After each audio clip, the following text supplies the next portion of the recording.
बाबू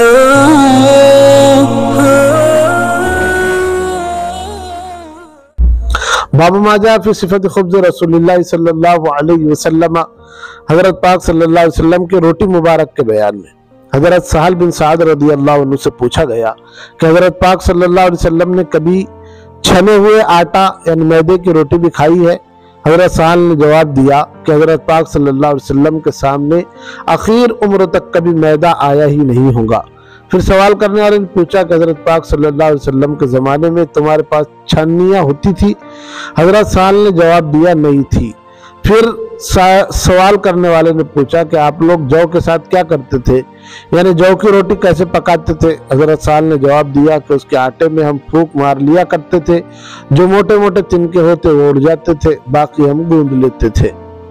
हज़रत मसरूक रहमतुल्लाह अलैह फरमाते हैं कि मैं उम्मुल मोमिनीन मेरे अम्मी आयशा रज़ियल्लाहु ताला अन्हा के पास गया तो उन्होंने मेरे लिए खाना मंगवाया और फरमाया कि मैं पेट भर कर खाना नहीं खाती, मगर मेरा रोने को जी करता है तो मैं रो पड़ती हूँ।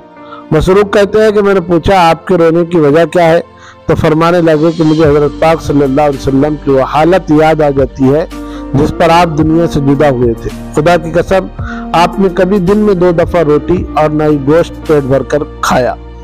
हज़रत अनस बिन मालिक रज़ियल्लाहु ताला अन्हु फरमाते हैं कि हज़रत पाक सल्लल्लाहु अलैहि वसल्लम ने कभी मेज पर खाना नहीं खाया और न ही आपने चपाती यानी छने हुए आटे की रोटी खाई, यहाँ तक कि आप इस दार फानी से रुखसत हो गए।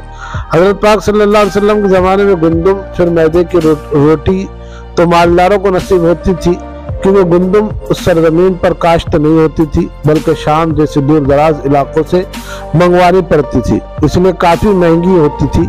इसलिए हज़रत पाक सल्लल्लाहु अलैहि वसल्लम को बिलउमूम जौ की सादा रोटी मुयस्सर आती थी और आप इसी को खाकर शुक्र अदा फरमाते थे। मैदे की रोटी तो हज़रत पाक सल्लल्लाहु अलैहि वसल्लम से खाना साबित ही नहीं है। जौ की सादा रोटी भी बगैर छने हुए होती थी और वो भी रोजाना नहीं होती थी।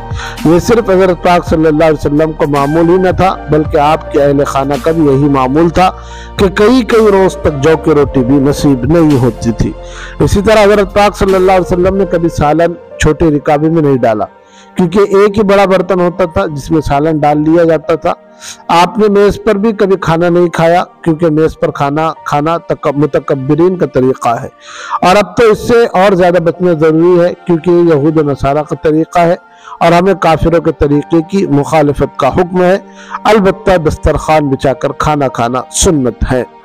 इसी पर इक्तफा करते हैं। नाज़रीन, उम्मीद है आपको हमारी ये सीरीज पसंद आ रही होगी, इसलिए हमारे चैनल को सब्सक्राइब कर लें, वीडियो को लाइक और दोस्तों में शेयर करें, ताकि नबी अकरम सल्लल्लाहु अलैहि वसल्लम की जिंदगी से आप भी आगाही हासिल करें और आपके दोस्त अहबाब रिश्तेदार भी आगाही हासिल करें। चलिए, अस्सलामु अलैकुम व रहमतुल्लाहि व बरकातुहू।